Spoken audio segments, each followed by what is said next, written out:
everyone, it's Charlton. So this topic is being talked about everywhere. The children being separated by from their families. Immigration in the immigration processing facility, McAllen, Texas. I think it used to be a former Walmart. The U.S. government or the Border Patrol put out some video and gave it to reporters. This guy, David Bignod, and from CBS, who seemed to have the best information on the subject for sure, and he seemed pretty fair. That he tweeted it, so I tend to focus on him. And here he is, periscoping, clarifying. He's answering some additional questions as well as a report that he gave here on CBS, and he's prepping for CBS News Report tonight or whatever. And he actually explains, who's separated for who and under what circumstances. But it's even then, at the end of the explanation, you're still left scratching your head. And not any fault of him. It's just a very complex topic with all sorts of legal loopholes. And even when the Homeland Security, who spoke, Secretary Nielsen, spoke at length today for like 35 minutes. And she goes over things of it. But you listen to it again and again, and it's very, very complicated, basically. So, but let's just try to educate ourselves, and I'll give you what I think. Let me just start with what the government put out. And this is a minute-long video of a tour of the facility. Again, this is provided by the government, so it has that in mind. And then we'll go from there. We'll just take it a piece at a time. So, some background, though, quickly. There's 1,100 people in this facility. That's what was reported by, I think, CBS. And 200 unaccompanied minors are in this facility right now or at any given time, and another 500 family units. So those family units, expanded out would make up, with the 200 unaccompanied minor children, would make up the 1,100. So here it is. Here's the video inside the facility.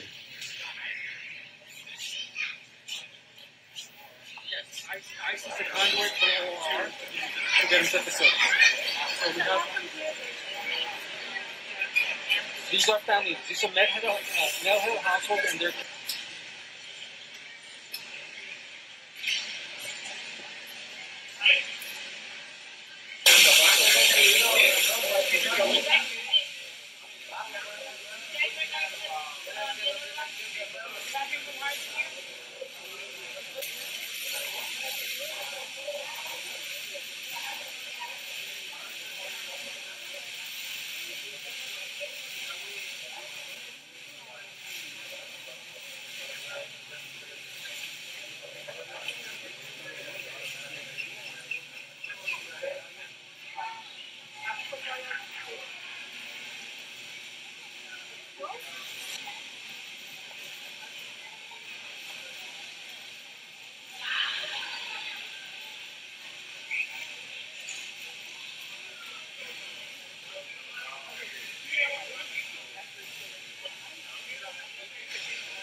Okay, so that was provided by the Border Patrol or U.S. Customs and Border Patrol.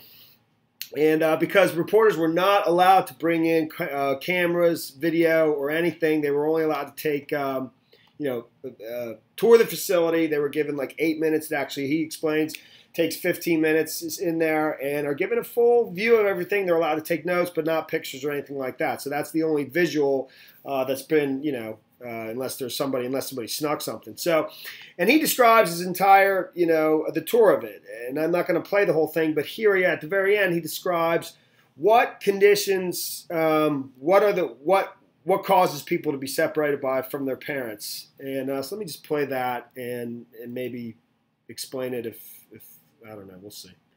Children who Border Patrol says came with no adult, and in other cases, children who may have already been separated from parents. And here's where the separation actually happens. And I had to ask a lot of questions to nail it down to this answer. If a child is 4 years or younger, they are at no point separated from their parent if the parent does not have an extensive criminal history. If the parent has an extensive criminal history, that parent will go for prosecution, and the child, regardless of the age, will then be separated from the family. But they do not separate. According to Border Patrol, they do not separate kids 4 years and younger if the parents really don't have a criminal history or it's a minor criminal history. Once the child is 5 years and older, there is the possibility that every child 5 years and older will at some point be separated from their parent as that parent is sent away to see a judge. What the Border Patrol told us was they want to send every single adult who comes into this country illegally to see a judge for prosecution. And in that case, if that happens, when the adult goes before the judge, the adult will be separated from the child. Now, we were told sometimes that separation can last 2, 4, maybe 5 hours. Mom or dad goes to see a judge, comes back to this facility here in McAllen where we are, and then they're reunited with the parents. In some cases, the parent goes before a judge. They're remanded in the custody for weeks, months, or even years, and the child is turned over to the Department of Health and Human Services, which may relocate that child to another city or even another state.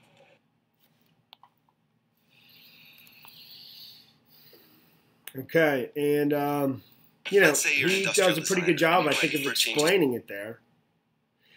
So under 4 years old, oh, geez, I mean, it's to try to regurgitate. Under 4 years old, they're never separated from their parents unless the person has an extensive criminal history. Everybody above 4 years old, 5 and older, at some point, no matter what, are separated from their parents because the parents have to go through the processing and go before a judge. You know, and at that point, they could get separated, you know, for an extended length if they're not immediately returned to the processing facility, you know, and reunited with the child. If they're detained and have further processing or incarcerated, whatever, that's where they're not reunited.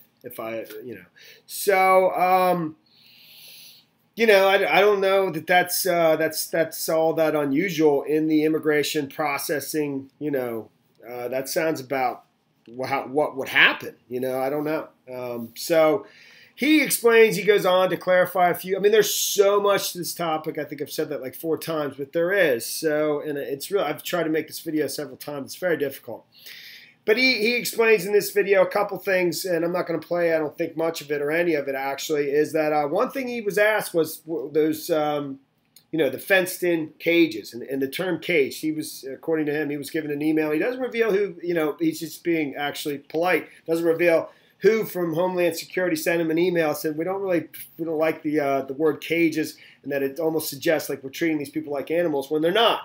And but he explains that it's really the only term that you can call it, and they are basically cages, you know, they are. And but he also explains that those same things, those fences, those fenced-in units in these processing facilities that are all over the country, they're not just in McCall, Texas, you know, and I don't know how many of them there are. They had those same things during the Obama administration. So that's not something new to the Trump administration. And the other thing he points out here is that every person in this processing facility only spends 72 hours there. That's all the time they do. You know, you know, so during that's how long it takes to process them, but they're not there indefinitely, and not even for any extended length of time. It's 72 hours. It's 3 days, and then they're moved on to the next phase, the next step, whatever that might be, and I don't even know. Now, you know, but he does explain that they're definitely, even though, and when he describes the tour, that when he does, you know, he doesn't see people that are, he sees people that are for the most part, you know, fairly not uncomfortable. They're detained. They're in a processing facility, and in many cases they're in caged areas. But you know, he said the facial expressions of people are not, you know, the kids are fairly happy. You know, they're not happy to be in cages, but you understand what I'm saying. They're not, you know, they're not being underfed. They're given 2 meals a day. And actually, if they request a snack, they're given it, and I think they're allowed to shower once every other day, and their clothes are laundered actually in the facility. They have those that part of it covered, and you know, that's that.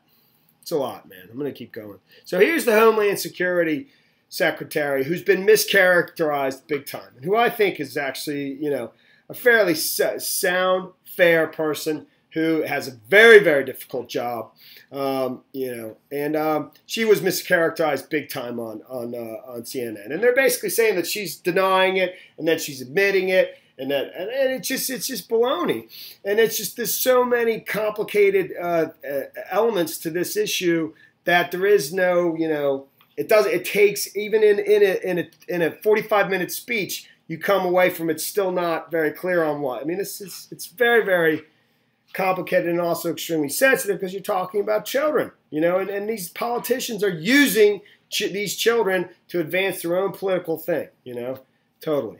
So let's just play a little bit. Of the previous administration, or the adult and the minor will be separated as a result of prosecuting the adult. Those are the only two options.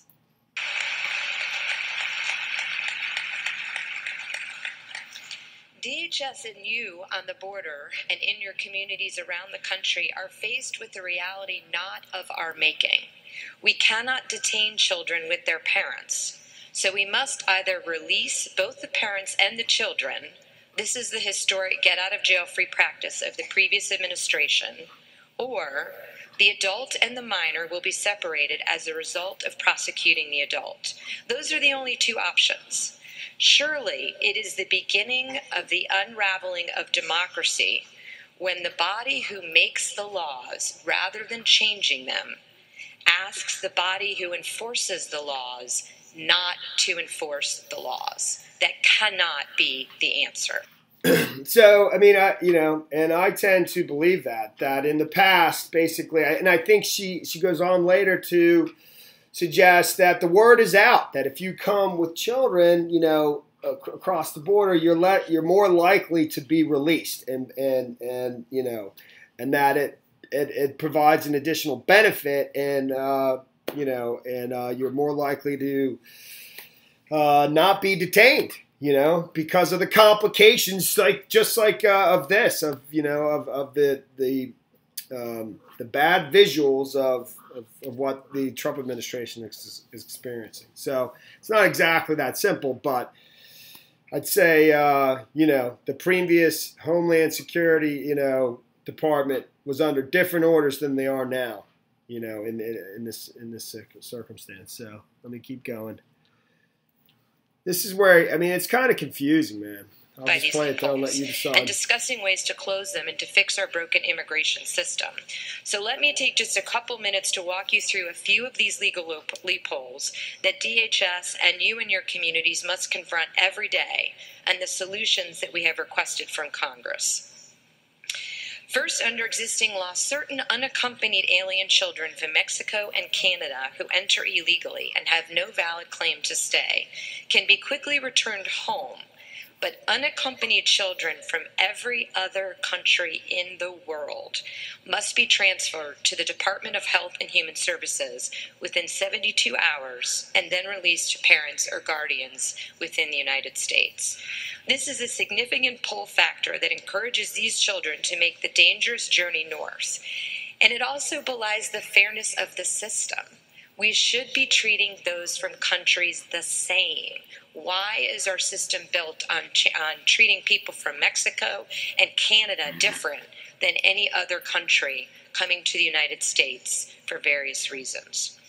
Additionally, when a child is apprehended with their parents, DHS is required, due to various court rulings, to release the child within 20 days. As I mentioned earlier, this get-out-of-jail-free card for families and groups who pose at families has spread. The word of this has spread. The smugglers and traffickers know these loopholes better than our members of Congress. I'm sad to say that from October 2017 to this February, we have seen a staggering 315% increase in illegal aliens fraudulently using children to pose as family units to gain entry into this country. This must stop. All this does is put the children at risk. To address these issues, we've you rarely hear that reported anywhere else. That's pretty important to know. It's a lot to this, but you're hearing all these people who basically hate Trump come out in drones. You know, Barbara Bush, who I like, or not, is it Barbara Bush? Laura Bush. Laura Bush. Barbara's the, you know, coming out with the op-ed in the Washington Post. And I like Laura Bush, but I think that's totally weak. And, you know, the Bushes hate Trump. Kidding me? I could go off on the Bushes like, you know, on so much. You know, there's so much. And I used to like them, man. I supported them quite a bit. But, you know, how many people have died because of the Iraq War? How many people, man? And it's demoralizing. It's just way out of control. And all these people hate Trump, whoever it is, whether it's, you know, certain elements of the Catholic Church. They can't stand Trump. You know, it's all these people that, you know, but, you know, it's all good, man. It's all good because Trump, honestly, I do think, I think he starts at these, you know, high pressure points and then it leads to a better solution for everybody. Honest to goodness, including, you know, including the children and including the children of their hair and their parents and everything. He already put forth, you know, something that was pretty good, and I think we'll get something even better. I really do, and it gives everybody everything they want for the most part. But you know, people gotta want it, you know, and some people don't, you know, and that includes a wall. I don't even care about a wall, but I don't have a problem with a wall. I don't see what the problem is. It's hilarious. You see those people, you see politicians down at the processing facility in McAllen, Texas. They're like, this is so terrible. This is so bad against the children, all that. It's so terrible ripping people against it from their children. But as soon as you know, if you bring up the wall, they're like, no wall either. Absolutely not. But I thought it was about the children. No, it's having no wall too. Nothing. No compromise. All right, it is a mess, but it's gonna have to stand because I gotta roll. All right, thanks for watching my videos. Please subscribe to my channel. Oh, sorry, give me a like down below, and I'll see you in the next video. Later, man.